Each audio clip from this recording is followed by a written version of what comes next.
আজকে হচ্ছে আমার ফ্রেন্ড রোহানের বার্থডে, তো আজকে তাকে বার্থডে সারপ্রাইজ দেওয়ার জন্য আমি চলে গিয়েছিলাম কিশোরগঞ্জ থেকে নরসিংদীতে। কেন অবাক হয়ে আমি পথের বাঁকে দাঁড়িয়ে।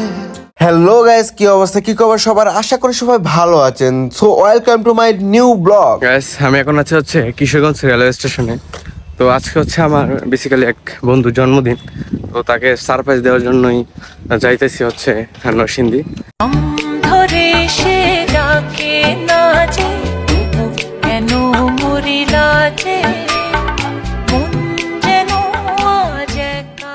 ইতিমধ্যে আমি ট্রেনে উঠে পড়েছি। আজকে ট্রেন যাত্রার জন্য বেছে নিয়েছি আমি 11 সিন্ধু গদুলি। ঢাকাগামী এই ট্রেনটি কিশোরগঞ্জ থেকে স্টেশন ত্যাগ করে 12:50-এ।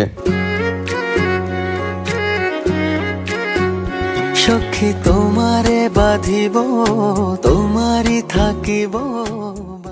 দেখতে দেখতে পৌঁছে গেলাম সরাছর রেলওয়ে স্টেশনে। ট্রেনে করে ভ্রমণ করলে এক অন্যরকম অভিজ্ঞতা হয়। গ্রাম বাংলার এই অপরূপ দৃশ্য দেখতে দেখতে যেন সময় অনায়াসেই কেটে যায়। আমি ফেসে যাই, ও আমি ফেসে যাই, তোমার চোখের জলে ছুঁয়ে পড়া কাজলে। দীর্ঘ 2 ঘন্টা 30 মিনিট জার্নির পর আমি পৌঁছে গেলাম নরসিংদী রেলওয়ে স্টেশনে। তারপর এখানে এসে আমি রোহানকে কল দেই স্টেশন থেকে আমাকে রিসিভ করার জন্য। ততক্ষণে আমি একটু ফ্রেশ হয়ে নিলাম।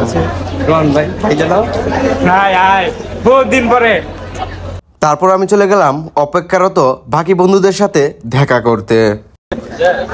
গাইস, কালকে এরা সবার হচ্ছে কালকে পরীক্ষা, আর এরা সবাই হন স্টেশনে হইয়া। আমি আছি কালকে পরীক্ষা, পরিণতি পরীক্ষা।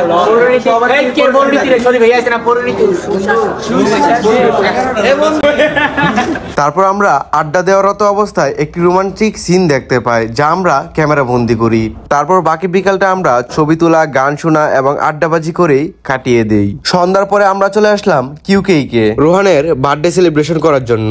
তারপর কিছুক্ষণ দেখে শুনে আমরা কেক সিলেক্ট করতে থাকলাম যে কোন কেকটা নিলে ভালো হয়। তারপর সকল দিক বিবেচনা করে আমরা এই চকলেট ফ্লেভারের কেকটি নেই। আর এইদিকে পোলাপান সব ছবি তুলতে ব্যস্ত ছিল।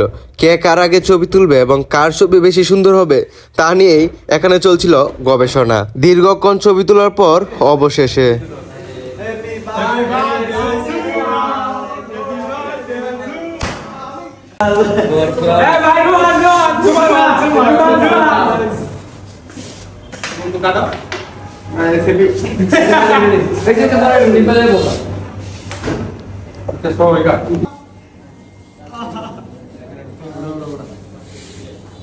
আজকের ভিডিওটি এই পর্যন্তই ছিল। ভিডিওটি ভালো লাগলে লাইক, কমেন্ট, শেয়ার এবং আমাদের পেজটিকে ফলো করে দিন।